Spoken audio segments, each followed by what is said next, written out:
शुभम ठाकरे गटाला पुन्हा एक मोठा झटका बसलेला आहे कारण सचिन अहिर आता शिंदे सेनेत गेलेले आहेत, शिवसेनेत गेलेले आहेत. त्यांनी उमेदवारी अर्ज भरला उपसभापती पदासाठी. सध्या विधान भवनाच्या भागामध्ये काय नेमक्या हालचाली पाहायला मिळतात? आदित्य ठाकरे कधीपर्यंत येणार आहेत, काय अधिकची माहिती मिळते?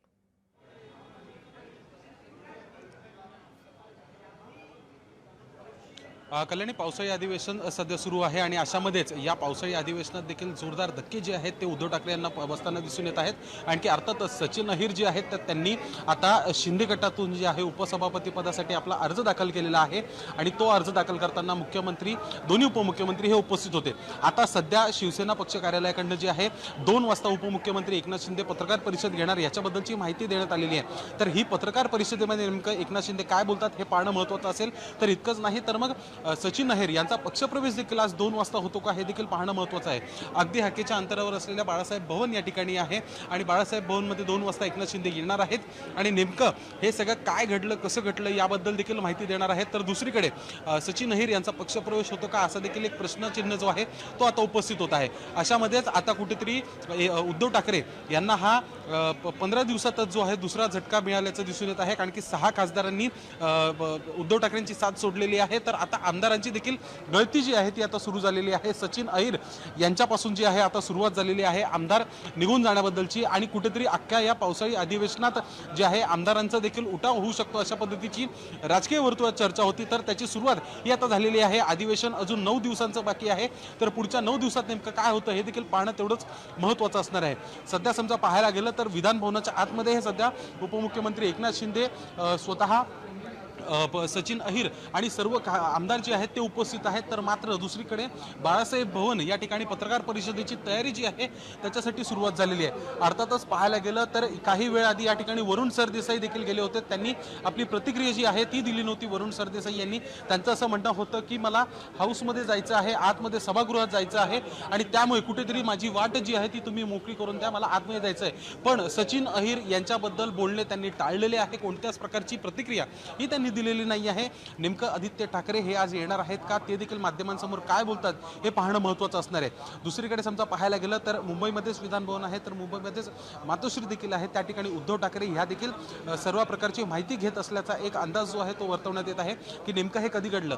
विश्वसनीय सूत्रांकडून अशी माहिती मिळत आहे की परवा रात्री उशिरा सचिन अहिर यांनी एकनाथ शिंदेसोबत संपर्क केला होता आणि सचिन अहिर हे कुठेतरी एकनाथ शिंदे यांच्यासोबत येण्यासाठी तयार आहेत आणि उपसभापती पदासाठी ते देखील इच्छुक आहेत आणि त्यांना समजा ही जबाबदारी दिली तर हे जबाबदारी ते निष्ठेने पार पाडतील अशा पद्धतीची ग्वाही देखील त्यांनी दिली होती। आणि अशामध्येच परवापासून या सर्व घडामोडी ज्या आहेत त्या घडलेल्या आहेत।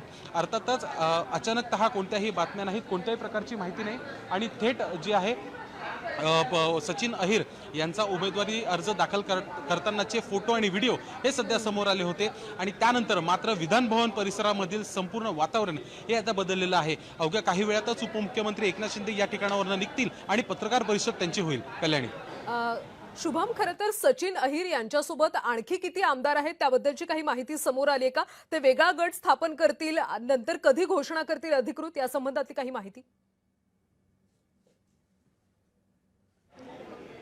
अर्थातच सूत्रांकडून, पक्षातील वरिष्ठ नेत्यांकडून आणि सूत्रांकडून अशी माहिती मिळत होती की एकनाथ शिंदे यांची अज्ञातस्थळी 4 आमदारांनी भेट घेतली आणि त्यांनी असा दावा केला की आमच्यासोबत 11 ते 12 आमदार आहेत, त्यामुळे आम्ही 4 आणि आमच्यासोबत असलेले 12 आमदार असे एकूण 16 जणांचा आकडा निश्चित होतो आणि 16 आमदार समजा उद्धव ठाकरे यांची साथ सोडून एकनाथ शिंदेसोबत येण्यात पसंती देत असतील तर मग त्यांचा गट जो आहे तो देखील स्थापन होऊ शकतो, कारण की गोल्डन आकडा जो आहे तो या ठिकाणी जे आहेत हे सगळे आमदार घेऊ शकतात। इतकंच नव्हे तर मग समजा ही लोक वेगळी झाली तर शिंदेकडे येतील आणि महायुती सरकारकडून याच्यासाठी हिरवं कंदील आहे का, त्यांच्याकडून याबद्दलची संपूर्ण बोलणं जे आहे महायुती सरकारमधलं ते होत आहे का किंवा झालेलं आहे का हे देखील पाहणं तेवढंच महत्त्वाचं आहे। इतकंच नव्हे तर या सर्व आमदारांचा नेमका गट स्थापन कधी होईल, उठाव नेमका या अधिवेशन दरम्यान होईल की त्याच्यानंतर होईल हे देखील पाहणं तेवढंच महत्त्वाचं असणार आहे। एकनाथ शिंदे यांनी 6 खासदारांसोबत 6 खासदारांनी एकनाथ शिंदे यांच्यासोबत आलेले आहे, ज्याला ऑपरेशन टायगर 2 असं म्हणण्यात आलं होतं. तर आमदार आणि नगरसेवक हे देखील येतील. मुंबई महानगरपालिका नाही तर महाराष्ट्रातले अनेक मोठ्या महानगरपालिकेमधील नगरसेवक जे आहेत ते मोठ्या संख्येने शिंदेसोबत येऊ शकतात किंवा मग भारतीय जनता पक्षासोबत जाऊ शकतात.